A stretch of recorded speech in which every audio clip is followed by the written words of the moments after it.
Buenas noches, mi nombre es Alberto Ruiz González, estudiante de la maestría de juicios orales en la Universidad de IEXPRO del cuarto cuatrimestre.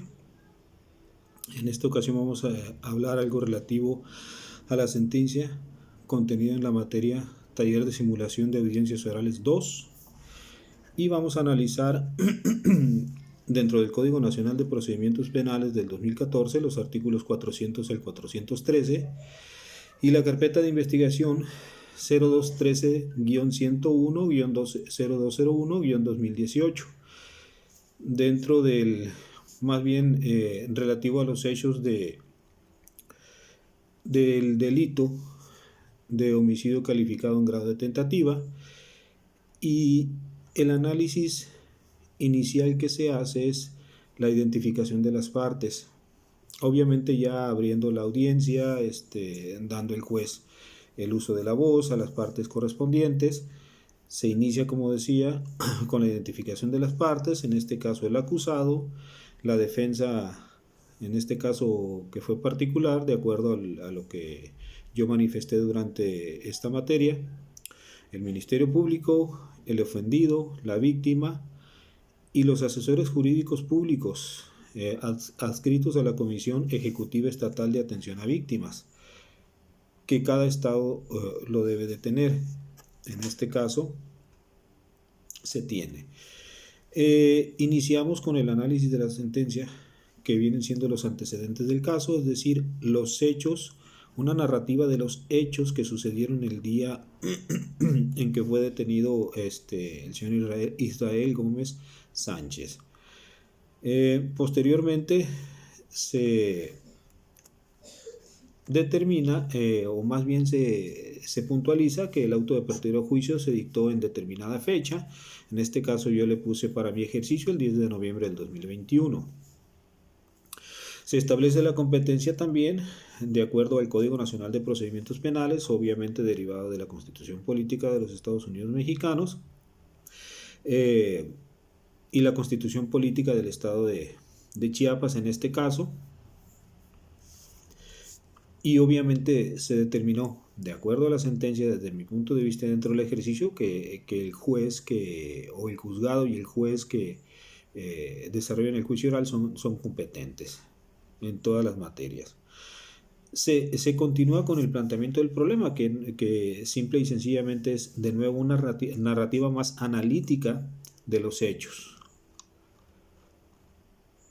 Posteriormente se establecen las posturas de las partes, que nos vienen siendo otra cosa más que los alegatos de apertura de ambas partes, en este caso de la Fiscalía y de la defensa particular del acusado.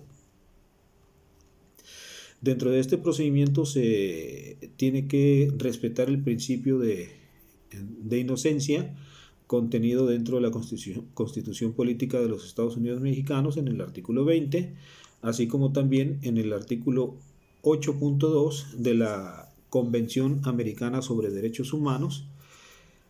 Esta presunción de inocencia, en todo caso, tiene que ser abatida para que dentro del juicio se determine que fue respetada la presunción de inocencia, pero fue abatida, no que fue violada. Seguidamente se hace un análisis de las pruebas y el hecho probado. Esto es pues un desarrollo, vamos a decir, sistemático y de alguna manera cronológico de los datos de prueba que ahora se van a desahogar como pruebas dentro del juicio oral. Perdón, de acuerdo a los términos de los artículos 259, 265, 359 y 402 del Código Nacional de Procedimientos Penales, para emitir sentencia valorando las pruebas que se presentan por ambas partes, ¿no? Tanto las pruebas de cargo como las pruebas de descargo. Dentro de esto se tiene que establecer en este caso que el homicidio calificado en grado de tentativa es un acto punible de acuerdo al Código Penal del Estado de Chiapas, y obviamente se argumenta en función de los artículos relativos a ese delito. Em, las agravantes obviamente se toman en cuenta.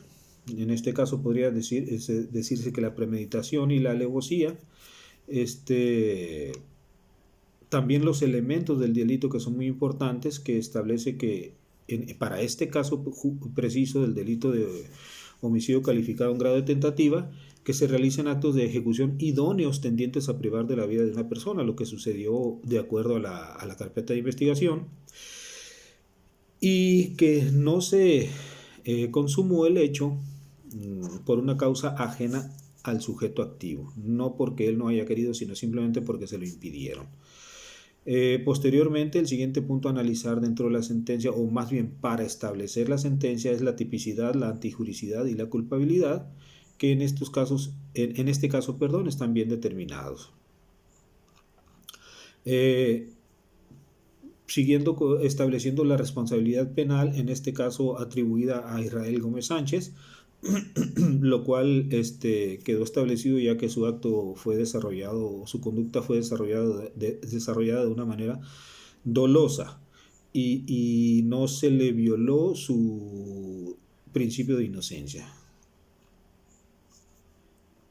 Y dentro del desarrollo de las pruebas o del desahogo de las pruebas quedó plenamente demostrada la responsabilidad del acusado. La forma de sancionar, pues simplemente de acuerdo a lo que establece el Código Penal del Estado. Después se individualiza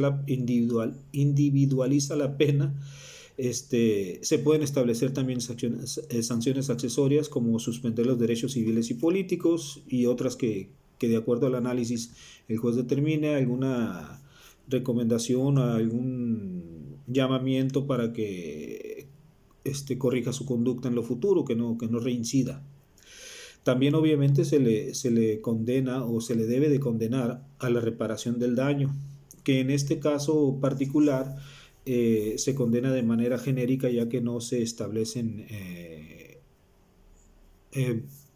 costos, por así decirlo, todavía, porque en el proceso la víctima en este caso sigue en recuperación y no sabemos si va a necesitar terapia, aparte de los gastos médicos que ha tenido. Ya en su momento se debe de establecer para que el acusado realice la reparación del daño.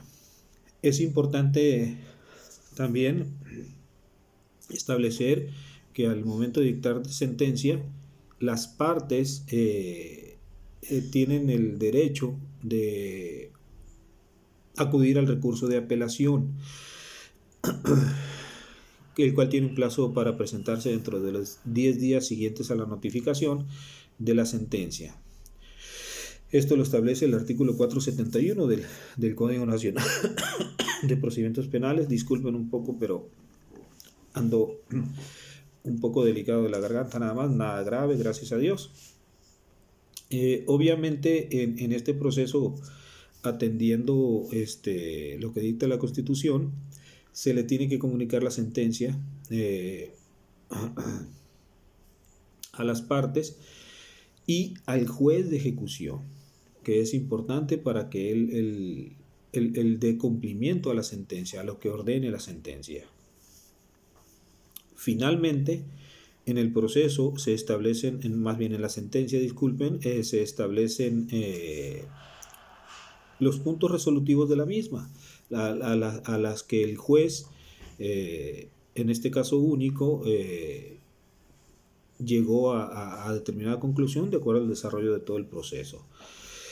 El punto resolutivo primero, en este caso, es que se acreditó la existencia del homicidio calificado en grado de tentativa en contra de Israel Gómez Sánchez y por lo tanto se le dicta una sentencia condenatoria.